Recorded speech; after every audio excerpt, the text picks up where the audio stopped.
It was one of those mornings that felt straight out of a movie. I was in the kitchen, making coffee, while Jess, my wife of 8 years, was at the stove, humming as she flipped pancakes. Our 2 kids, Ava and Max, sat at the table, laughing over some inside joke only they understood. To an outsider, we were the picture-perfect family, and honestly, for a long time, I thought we were. Jess and I had met in college. She was the outgoing one, always laughing, always drawing people in, while I was a bit quieter. She'd say I was her steady anchor, the calm to her storm, and somehow, it worked. After graduation, we moved in together, got married a few years later, and eventually settled into a nice, steady life with 2 amazing kids. She had a job she loved, working in real estate, while I was managing a small IT firm. Life was good. Or at least I thought it was. That morning was no different. Jess poured coffee into my favorite mug and set it down with a smile, giving me that quick kiss on the cheek she'd given me 1,000 times before. But for some reason, I felt a weird chill in that moment, like there was something hidden behind that smile. I shrugged it off, chalking it up to too little sleep and too much stress at work. After breakfast, I left for the office, and Jess went off to her job. It was a standard day at work until I got a call from my doctor's office. I'd had a routine checkup a few weeks back, and they'd asked me to come in for some additional tests.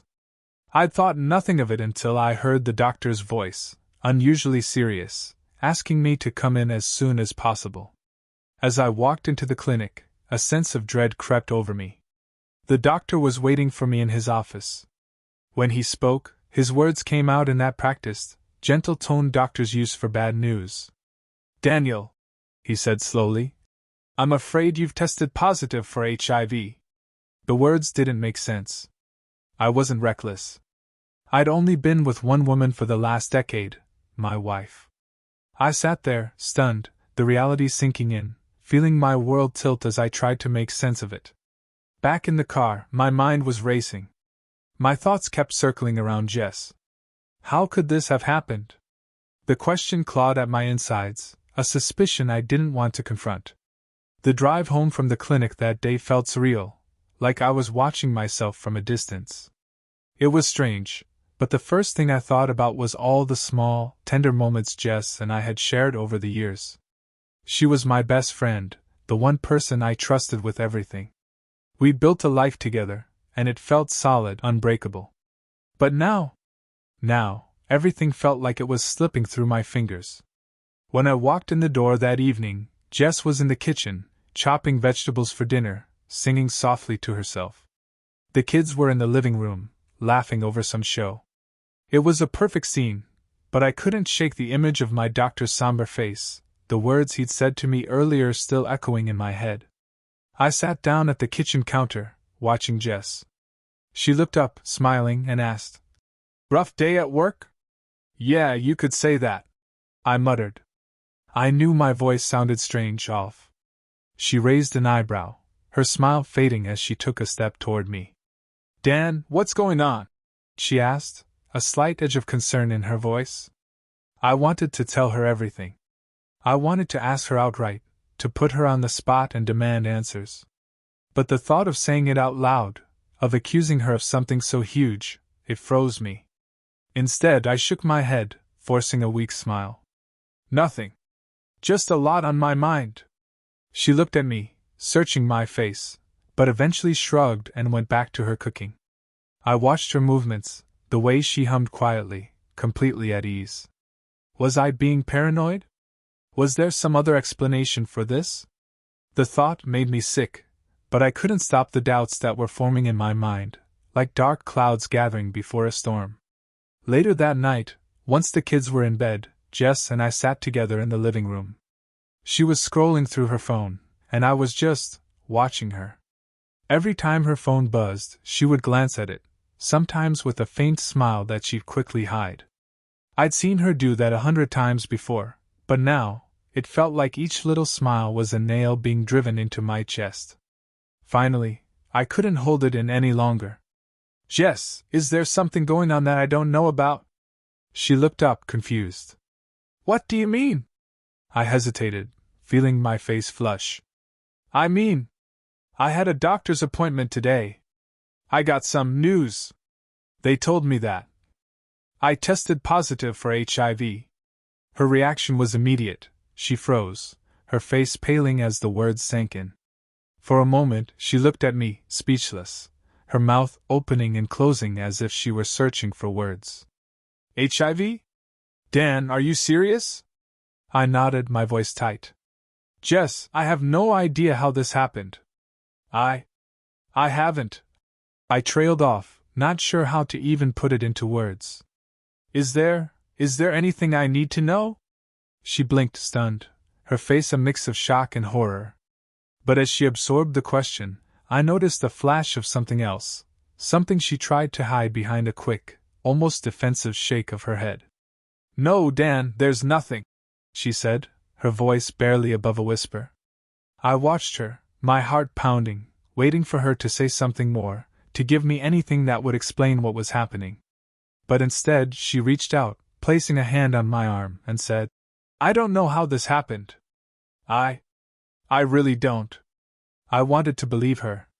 I wanted to trust that she was telling me the truth, but something felt wrong. There was a hesitation in her voice, a reluctance in her touch.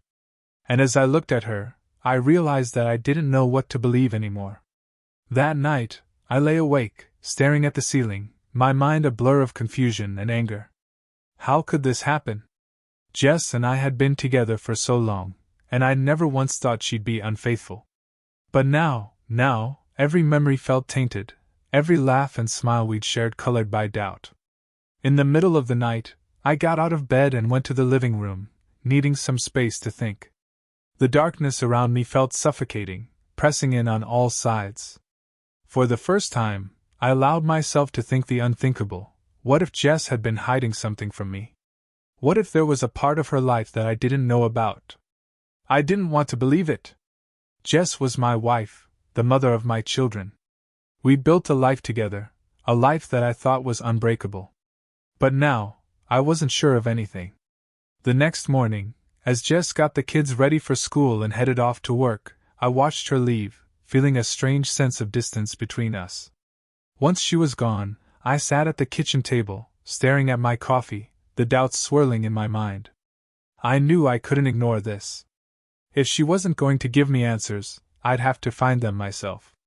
The day Jess left for work, I sat at the kitchen table, numb.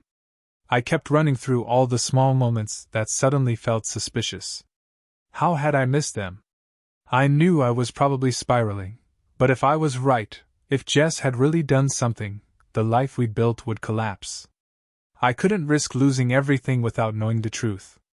Determined, I took a breath and decided to start small. The first thing I did was check our phone records.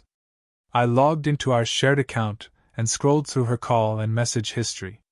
Most of it looked normal: calls to friends, family, a lot of communication with real estate clients. But then I noticed a number that kept showing up, again and again, especially late at night when she'd say she was working late or out with friends. The number wasn't saved in her contacts, and it didn't have a name, just a string of digits. My gut twisted as I tried to make sense of it. Who could it be? Another real estate agent, maybe? Or something else? With a growing sense of dread, I copied down the number and set it aside. I wasn't sure what I'd do with it yet, but I had a feeling I'd need it later. I scrolled a bit further, hoping I wouldn't find anything else, but my heart sank when I noticed something else strange: an uptick in business trips over the last 2 years. Jess had started taking more out-of-town trips for training seminars or client meetings, which I'd never thought twice about. But now, with the knowledge of my diagnosis looming over me, it felt like these trips were pieces of a puzzle I didn't want to solve. I spent the next few hours going through every detail I could think of. I searched her social media, scouring her photos and posts for anything that seemed unusual. Her accounts were full of photos of the family, our kids, posts about her job. But there were moments, photos from her trips, taken in restaurants or hotel lobbies, that stood out now.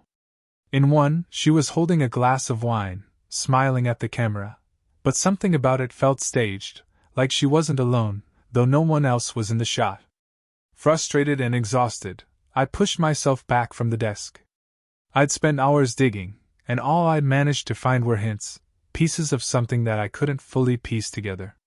I needed something concrete, something that would prove, one way or the other, if Jess had been lying to me. And there was only one way to get that. I had to go deeper. That night, while Jess and the kids were asleep, I crept out of bed and grabbed her phone. It felt wrong, sneaking around like this, but I had no choice. I took her phone into the bathroom, locking the door behind me, and opened it. To my surprise, she hadn't set a password, as if she had nothing to hide. For a second, I almost felt guilty. But then I remembered that unknown number, the late nights, the hotel photos. I couldn't ignore the questions any longer. I went straight to her messages, scrolling through her conversations. Most of them were with friends and family, completely ordinary.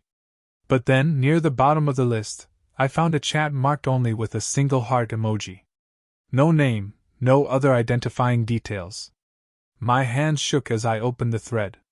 The messages were mundane at first, small talk, inside jokes. But as I kept scrolling, my heart started racing. The tone shifted, becoming more flirtatious, more intimate. And then I saw it, a message that sent a cold shiver down my spine. "Can't wait to see you again. Same place?" I stared at the screen, my mind reeling. This couldn't be real. Jess and I had built a life together, a family. She was supposed to be my partner, the one person I trusted more than anyone.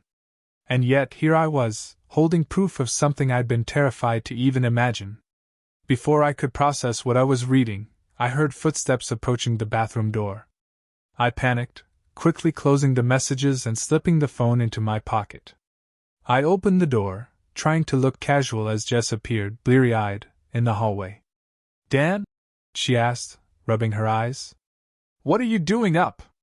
I forced a smile. "Just couldn't sleep. Needed some water." She looked at me for a moment, her gaze lingering a bit longer than usual. For a second, I wondered if she could tell I'd been snooping. But then she just nodded, turning back toward the bedroom without a word. Once she was out of sight, I took her phone out and returned it to the nightstand, heart pounding. I slipped back into bed, my mind racing. I'd seen enough to know that something was wrong. Jess had been lying to me, hiding something that went far beyond a late-night message or an innocent business trip. The next morning, I decided I couldn't handle this alone. I called my friend Mark, someone I'd known since college and who'd been there for me through some of the worst times in my life. I hadn't told him about my diagnosis or my suspicions about Jess, but I needed to talk to someone, to get advice from someone who wasn't as emotionally involved in this mess as I was. Mark picked up after a few rings, his voice groggy. "Dan? It's early, man. Everything okay?" I hesitated, my voice barely above a whisper. "No, Mark, it's not." As I poured out the whole story, from the diagnosis to my suspicions about Jess, Mark listened without interrupting. When I finally finished, he let out a long sigh. "Dan, that's a lot. Are you sure? I mean, have you confronted her yet?" "Not really. I tried, but she denied everything. She looked at me like I was crazy."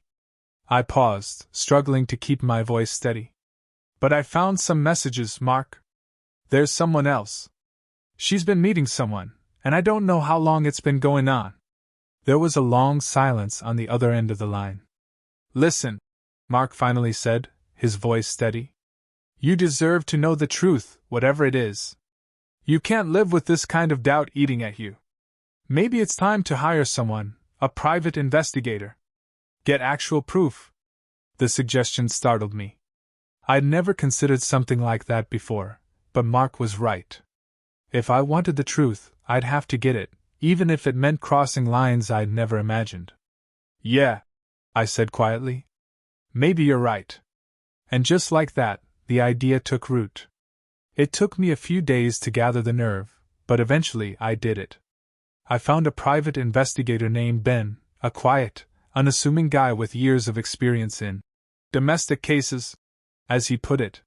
He was older, probably in his 50s, and his calm, steady demeanor helped ease some of my anxiety. We met in his small office on the outskirts of town, a place that smelled of old leather and stale coffee. After hearing my story, he gave me a long look and nodded slowly. "You're not the first, you know," he said, leaning back in his chair. "I see this more often than you'd believe." He made it sound like a routine case, which somehow made me feel both better and worse. Better because he clearly knew what he was doing, and worse because I wasn't the only one sitting in his office with my life in shambles. "Here's what I'll need from you," he continued. "Any details you can give me, her schedule, photos, her usual hangouts, phone numbers if you have any. I'll start there. You can expect an update within a few days." I handed over everything I had: Jess's work schedule, her common destinations, and that mysterious number from the phone records. Ben glanced at it, noting it down before tucking everything into a folder. "Don't worry, Dan. I'll handle this," he said with a reassuring nod. But as I left his office, a strange feeling settled over me. For the first time, I'd put my doubts into someone else's hands, someone who could reveal truths I wasn't sure I wanted to know. The waiting was harder than I expected. Every day felt longer than the last, with the weight of those unanswered questions pressing down on me. Jess noticed something was off. I could tell by the way she kept glancing at me, concerned. She'd ask how work was going, if I was stressed, if I wanted to go on a weekend getaway, anything to break the tension building between us. But all I could do was offer a weak smile and mutter something about work being busy. She didn't push, but I could sense the unease in her, like she knew that our quiet, perfect life was slipping through her fingers just as much as it was slipping through mine. A few days later, Ben called. "I've got something," he said, his voice steady but cautious. "It's early, but I think you'll want to see this." I drove back to his office, my hands gripping the wheel so tightly that my knuckles turned white. When I arrived, Ben was waiting for me, a few photos spread across his desk. He gestured for me to sit, and I did, my heart pounding as I stared at the pictures in front of me. "This was taken 2 nights ago," he said, tapping one of the photos. It was a grainy image, but clear enough to make out Jess, sitting across from a man at a dimly lit restaurant. They were laughing, leaning in close. She looked happy, almost glowing in a way I hadn't seen in years. The man she was with wasn't anyone I recognized, but the way they looked at each other was unmistakable. I swallowed hard, feeling the bile rise in my throat. "Where was this?" I asked, my voice barely a whisper. "A little place downtown," Ben replied. "Seems like a regular spot for them. They were there for a couple of hours, pretty cozy." I forced myself to look at the rest of the photos, each one a stab in the chest. In some, she was leaning forward, her hand resting on his arm. In others, he was leaning close, whispering something that made her smile. They looked like a couple, comfortable and familiar. And every image made the life we shared feel more like a lie. Ben cleared his throat, pulling me out of my daze. "There's more," he said, handing me a slip of paper. It was the phone number, the one that had shown up repeatedly on our phone bill. "I traced it," he continued. "It's registered to a man named Ryan Cooper. From what I can tell, he's in his early 40s, works as a financial consultant. Divorced, no kids. Ryan Cooper." I didn't recognize the name, but it felt like I'd heard it somewhere before. Maybe Jess had mentioned him, maybe he was some friend she'd brought up casually in the past. But now, hearing his name made my skin crawl. "I'll keep following up, see if there's more I can dig up," Ben said, his voice level. "But based on what I've found so far, it looks like they've been meeting regularly. At least once a week, sometimes more." The words barely registered. My head was swimming, the room spinning as I tried to process it all. This wasn't just a fling. Jess had been seeing this man regularly, keeping a whole other part of her life hidden from me. The realization was like a punch to the gut. I felt betrayed, humiliated, angry, and yet, beneath it all, there was a strange sense of relief. At least now I knew. At least now, the endless questioning was over. "Thanks, Ben," I managed to say, my voice hollow. He nodded, his face sympathetic but businesslike. As I left his office, I felt like I was in a daze, stumbling out into the afternoon sunlight that felt too bright, too normal. Everything around me seemed too normal, like the world hadn't just crumbled beneath my feet. When I got home, Jess was sitting in the living room, reading a magazine. She looked up as I entered, giving me a quick smile. "Hey, you're home early," she said, her tone light, her face showing none of the guilt I'd expected. I stared at her, feeling a strange mix of love and resentment. She was my wife, the mother of my kids, the woman I'd built my life around. And yet here she was, acting like everything was fine, like she hadn't been out the other night with another man. "Yeah," I replied shortly, barely managing to keep my voice steady. I dropped my keys on the table and headed straight for the bedroom, needing a moment to think, to breathe. I sat on the edge of the bed, my mind racing. I wanted to confront her, to demand answers, but something held me back. If I confronted her now, she'd deny it, twist the story, make me feel like I was being paranoid. I knew Jess well enough to know that she was good at talking her way out of things, at making me doubt myself. No, if I was going to confront her, I needed more. I needed everything in place, all my questions answered, so that when the moment came, she wouldn't be able to talk her way out of it. I looked around our bedroom, at the framed photos on the wall, the souvenirs from vacations we'd taken together, the little mementos of the life we'd shared. It all felt hollow now, like a carefully constructed facade that had finally cracked open to reveal the emptiness underneath. And as I sat there, staring at the life I thought I knew, I made a decision. I wasn't going to let Jess lie her way out of this. One way or another, I was going to get the truth. The days after seeing those photos felt like a blur. I moved through life on autopilot, struggling to keep up the act around Jess and the kids. My mind kept returning to the image of her laughing with Ryan, leaning in close, her hand on his arm. The look in her eyes haunted me. It was the same look she used to give me years ago, back when everything felt fresh and exciting.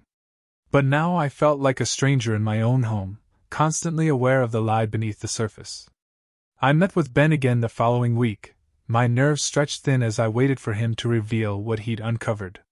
He wasted no time, setting down a thick folder on his desk and flipping it open.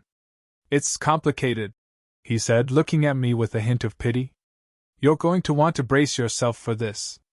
He handed me the first set of papers, some financial records from a credit card Jess and I had opened years ago, but one she'd apparently been using on her own.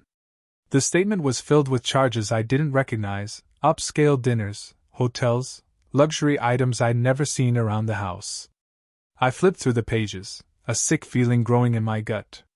"She's been charging these expenses for a while," Ben said, his voice cautious. "But that's not all. I followed up on her appointments and locations, and I've got something else. It's bigger than we thought." I looked up, barely processing his words. "Bigger? What do you mean?" He sighed, handing me a small stack of photos taken over the past few months. Some were of Jess, but most were of her with different men in different locations, clearly oblivious to anyone watching. "Jess has been working as an escort," Ben said bluntly. "I traced her appointments, and they match with some, let's call them client meetings through certain online platforms." My mouth went dry. "Escort?" I managed to choke out the word, hardly able to process it. This wasn't real. Jess couldn't be doing this. Ben nodded, his expression serious. "It seems like she's been in the business for at least 5 years. She has a different name she uses on these accounts, Elise. I don't know how she's kept it hidden for so long, but she's careful. I have to say, it's one of the most extensive double lives I've come across in a while." I wanted to scream, to rip the photos in half, to erase everything I'd just learned. This wasn't my Jess, my wife, the woman I'd built my life with. The idea that she'd been leading a double life all these years was more than I could stomach. And yet, the evidence was right there, staring me in the face. "How long?" I asked, barely recognizing my own voice. "From what I can tell, she's been meeting clients since shortly after your second child was born. The money's good, She's been making more than I imagined she's ever brought home from her real estate job. I felt dizzy, like the world was spinning around me. The late nights, the trips, the secrecy, it all made sense now in a horrifying way. But more than the betrayal, more than the lies, there was something else gnawing at me. 5 years. Jess had been living this life for 5 years, hiding it from me, from our kids, from everyone. I couldn't fathom how she'd managed to keep it so well hidden, how she could come home to us, look us in the eyes, and pretend everything was normal. Ben shifted in his seat, breaking the silence. I know this is a lot to take in, Dan. And it's going to be a hard road ahead, but if you need more proof or want to go further, I'll help you. Just say the word. But I could barely think straight. Every thought in my head was a jumbled mess, a mix of rage, despair, disbelief. What about Ryan? Is he just a client too? I asked, desperate to find some part of this nightmare that would make sense. Ben frowned, flipping through his notes. That's the part that's unclear. He doesn't seem to fit the profile of her other clients. They meet more frequently, it's more personal. It's possible he's someone she got close to along the way, someone she considers more than just a client. That made it worse. Somehow, the idea of her having someone else she confided in, someone she trusted enough to let into her life outside of her work, was the final straw. This wasn't just some fling, and it wasn't just a business transaction. Jess had built a separate life with someone else, someone she cared about enough to go beyond the client-provider relationship. I sat there in silence, the weight of everything pressing down on me until I could barely breathe. I felt like my whole life had been nothing more than an illusion, a carefully constructed lie designed to keep me in the dark. And Jess had been the one weaving it, every single day for years. Eventually, I thanked Ben, barely able to get the words out, and walked out of his office. The drive home felt surreal, every street and building blurring together, as I tried to process the shattered pieces of my life. When I got home, Jess was waiting for me, looking as cheerful and innocent as ever. She greeted me with a warm smile, like nothing was wrong, like she hadn't been out all this time living a life I never knew about.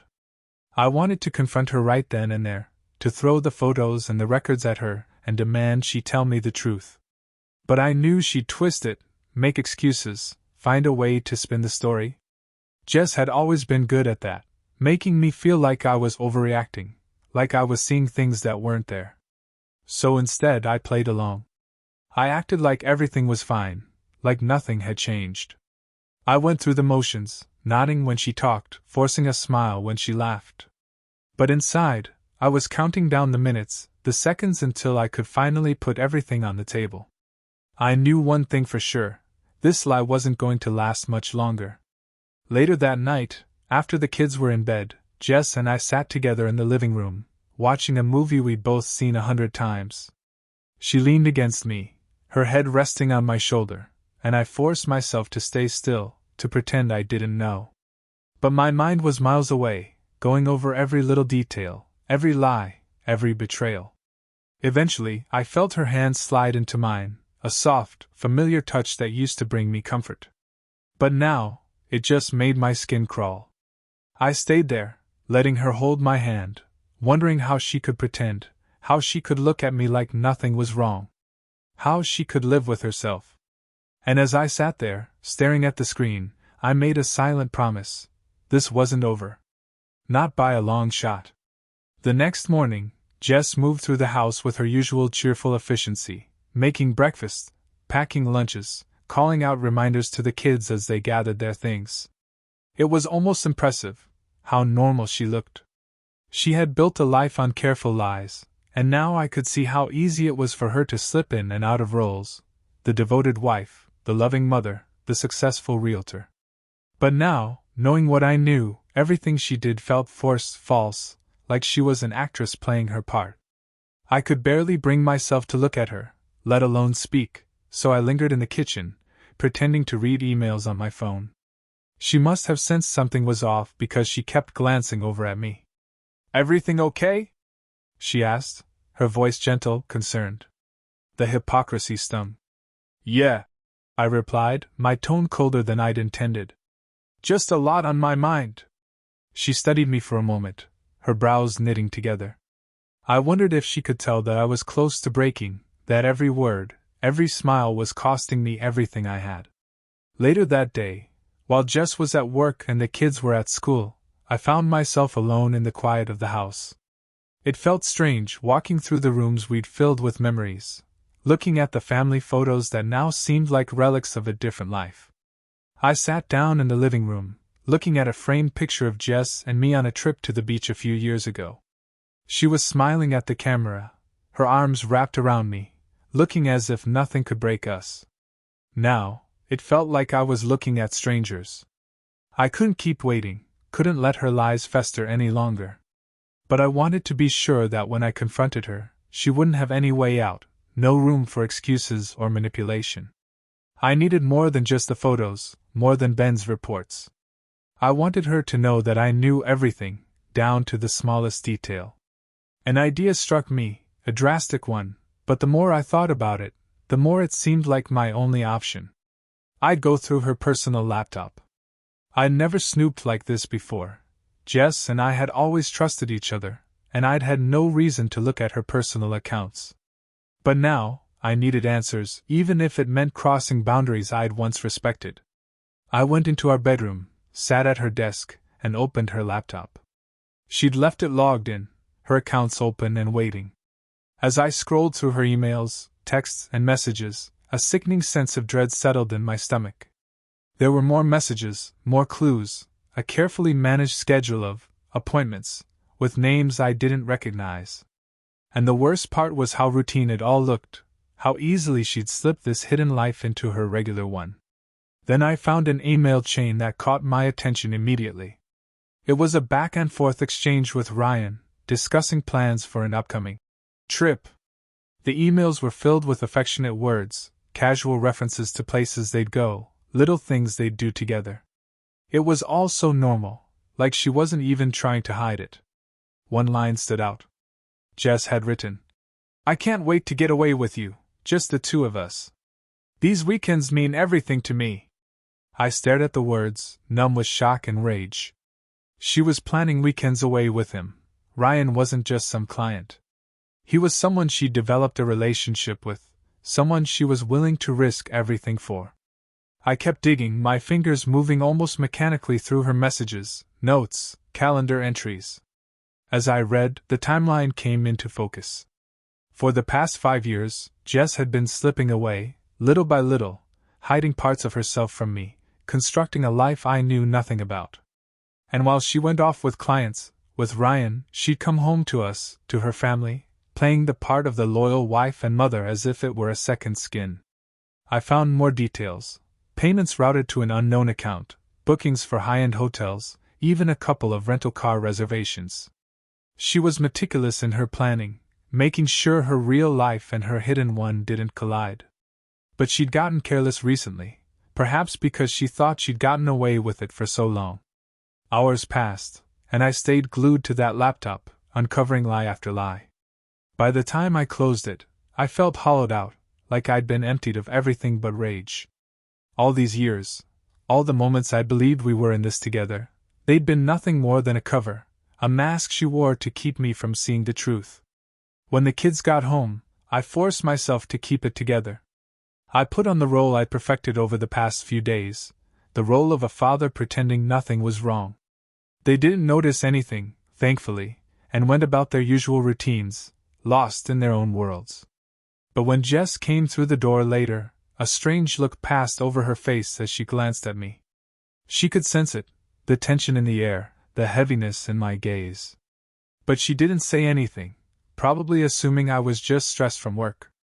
That night, after everyone was asleep, I found myself lying awake again, staring at the ceiling, my mind racing with everything I'd uncovered. I couldn't keep going like this, couldn't keep pretending while she carried on with her lies. The next day, I called Ben and told him everything I'd found on her laptop, including the emails with Ryan. He listened without interrupting, letting me unload, and when I finally finished, he let out a low whistle. "She's been planning this carefully, Dan. She's good, I'll give her that.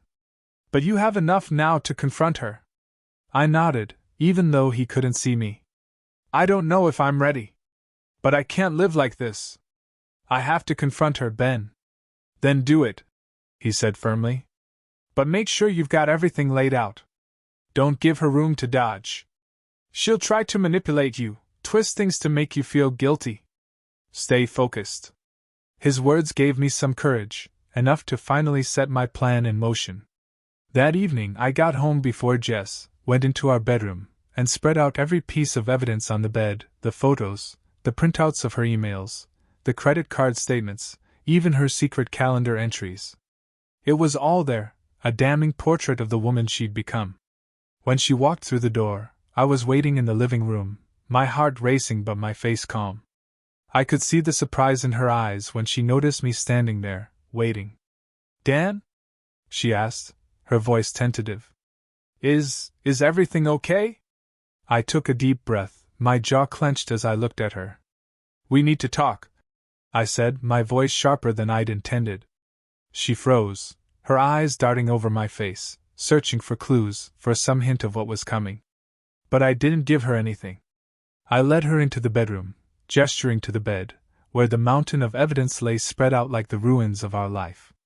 The color drained from her face as she looked at the papers, the photos, the undeniable proof of her betrayal. She opened her mouth to say something, but no words came out. And in that moment I saw the truth written all over her face, a look of defeat, of fear, of guilt. Jess, I said quietly, my voice trembling with barely contained rage. Tell me everything. She looked at me, her face pale, her hands shaking. And I could see that, finally, the act was over.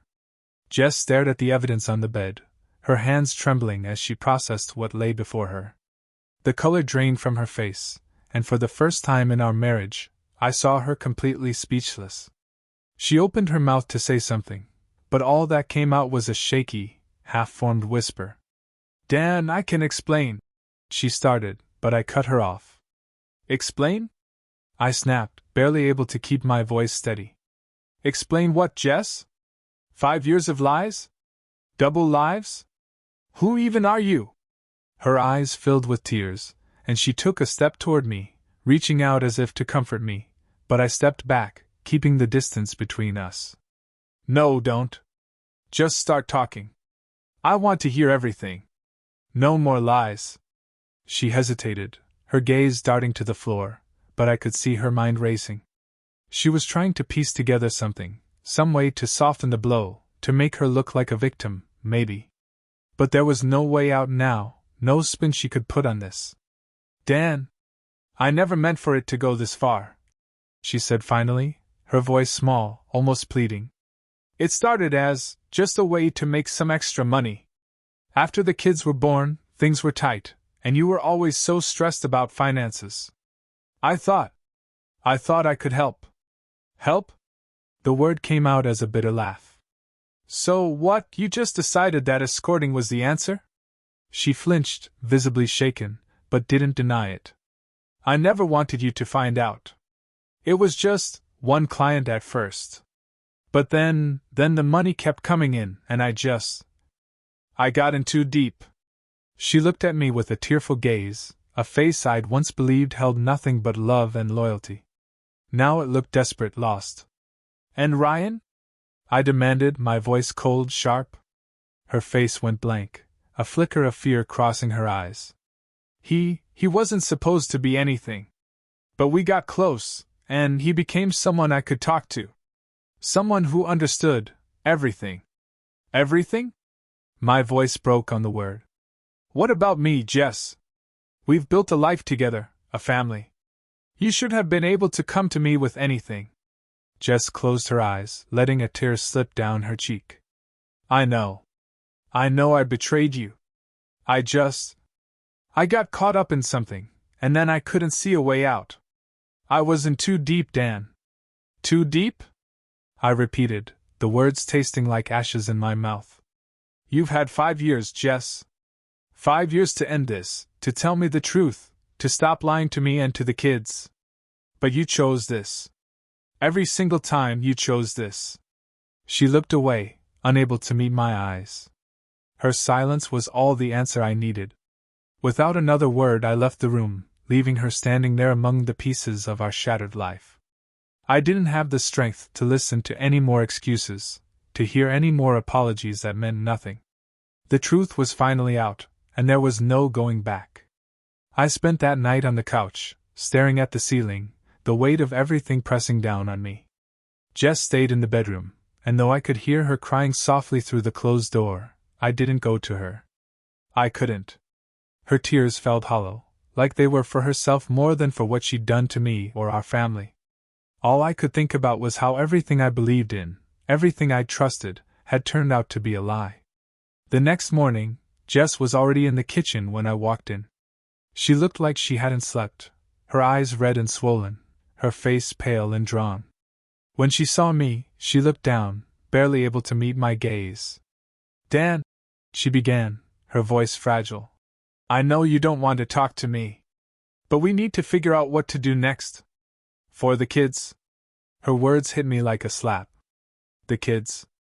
Somehow, in all of this, I hadn't even processed what this would mean for them, how this would affect their lives. Ava and Max were just kids. They had no idea that the foundation of their family had just been shattered.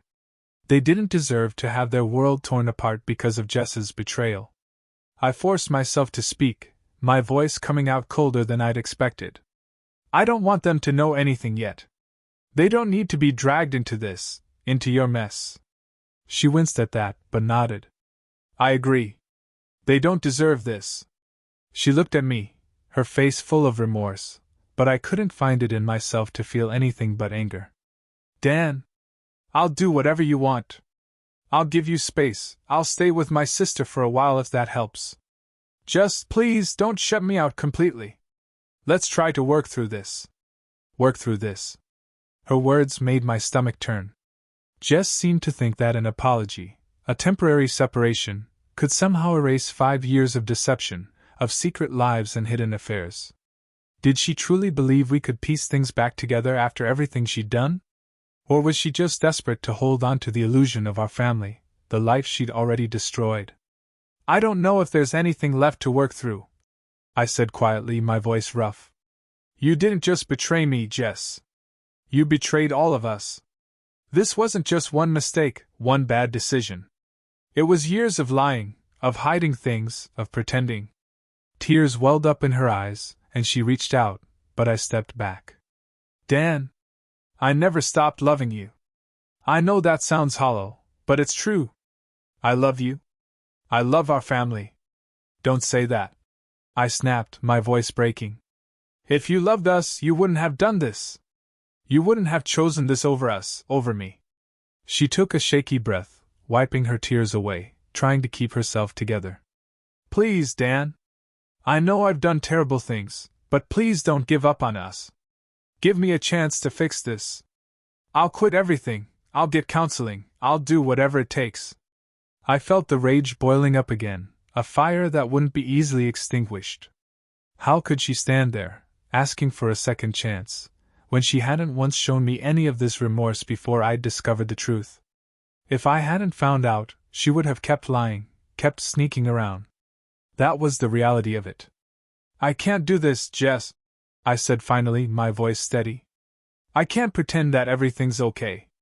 You tore our life apart, and there's no going back from that." She looked like she'd been slapped, her face crumbling as she realized the weight of my words. But I had nothing left to give her. I'd spent years trusting her, loving her, building a life around her. And she'd spent those years lying to me. Without another word, I turned and walked out of the kitchen, feeling the finality of that moment settle over me. There was nothing left between us. Not after this. Over the next few days, Jess stayed mostly out of sight, retreating to the guest room, giving me the space I needed. The silence between us was thick, filled with words we'd never say, and each night I went to bed feeling a hollow ache that I couldn't shake. I knew it was only a matter of time before the kids noticed the shift, and that reality hit me harder than I'd expected. One evening, as I was helping Ava with her homework, she looked up at me, her little face full of concern. "Daddy," she asked softly, "why is Mommy sad all the time? Did something happen?" Her words cut through me, and for a moment, I didn't know how to respond. How could I explain something so devastating to a child who still believed her parents were her entire world? "She's just tired, sweetheart," I replied, forcing a smile. "Sometimes grown-ups have a lot on their minds, but it doesn't mean they don't love you." Ava seemed to accept this, nodding thoughtfully, but I could see the worry in her eyes. Kids could sense things more than we often gave them credit for, and I hated that she and Max were being pulled into this mess. It was as if the betrayal that Jess had inflicted on our marriage was now bleeding into our family life, tainting everything it touched. That weekend, Jess approached me in the kitchen. She looked worn out, like she hadn't slept in days. "Dan," she began cautiously, "we need to make a decision. The kids, they're going to realize something's wrong soon." I stared at her, feeling a mix of anger and resignation. She was right. The longer we dragged this out, the harder it would be for them. But it felt wrong to have her here, pretending to be part of a family she'd been secretly betraying for years. "I know," I said finally, keeping my voice steady. "I've been thinking, it might be best if you take a break from the house for a while. Go to your sister's, give us all some time to process." Jess's face crumpled, but she nodded, accepting it. "If that's what you need, then I'll go." Her voice was barely a whisper, and for a moment, I felt a flicker of something, sympathy, maybe, but I pushed it away. I couldn't afford to feel sorry for her, not when she'd made this mess. The next morning, she packed a small bag and said goodbye to the kids, telling them she was going to stay with Aunt Lisa for a little while. Ava clung to her, looking confused and teary-eyed, and Max just stood by, watching with a sad expression.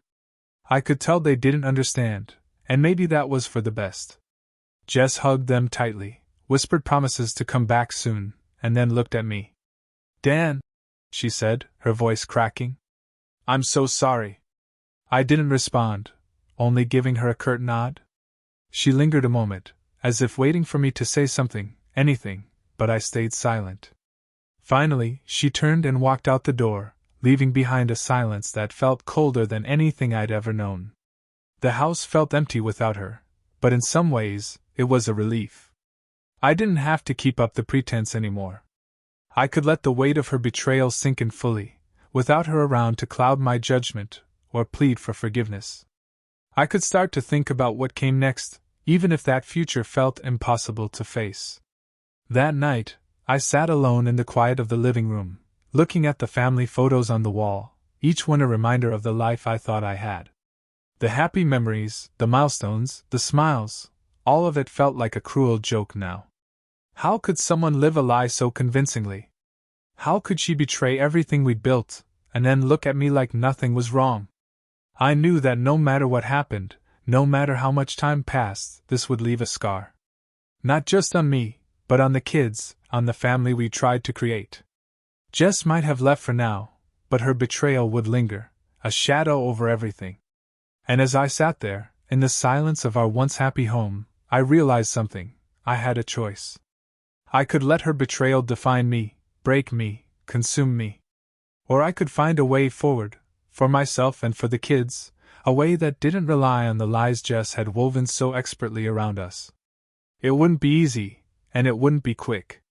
But for the first time since this nightmare began, I felt a flicker of hope that maybe, just maybe, I could rebuild something out of the ashes of our life. The days after Jess left felt surreal. The house was quieter, calmer. The kids seemed to sense something was different, but they quickly adapted, probably thinking their mom's absence was temporary. I focused on keeping things stable for them, hiding my exhaustion and anger behind forced smiles and everyday routines.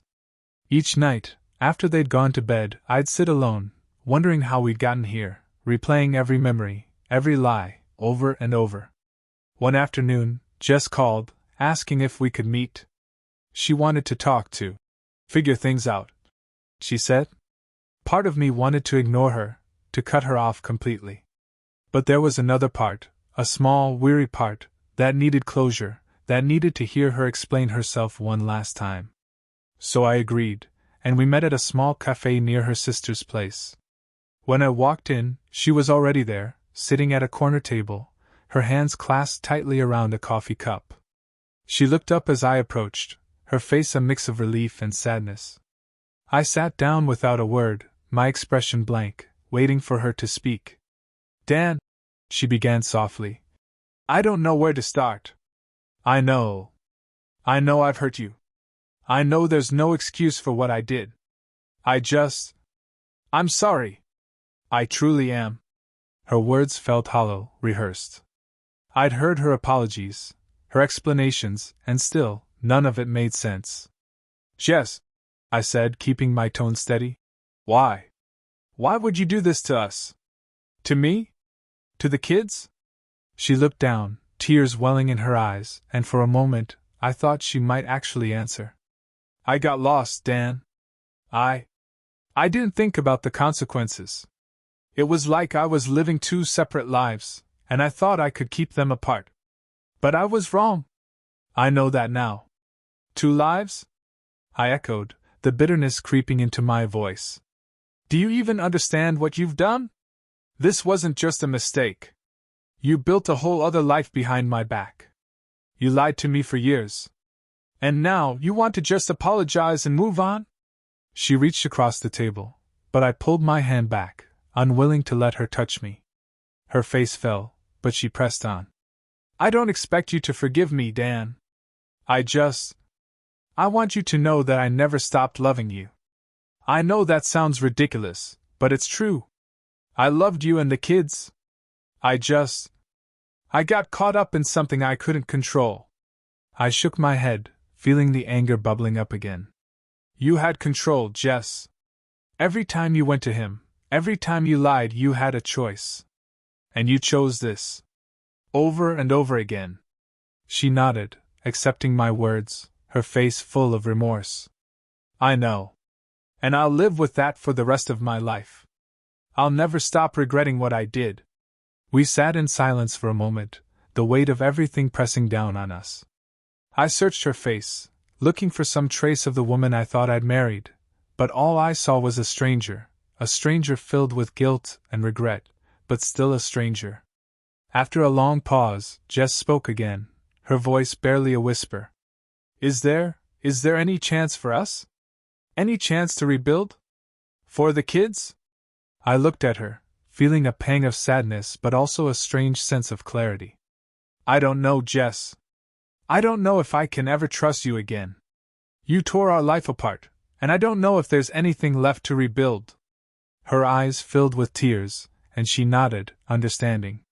We both knew that, whatever happened, things would never go back to the way they were. The trust, the love, it had been broken, shattered by her choices, and there was no way to simply put it all back together. We said our goodbyes, a mix of finality and sorrow in her expression as she watched me leave. As I walked out of the cafe, I felt a strange sense of relief, as though a weight had been lifted. For the first time since this nightmare began, I felt like I could breathe again. The future was uncertain. I had no idea what came next, but I knew one thing: I couldn't let her betrayal define the rest of my life. I had the kids to think about, a life to rebuild.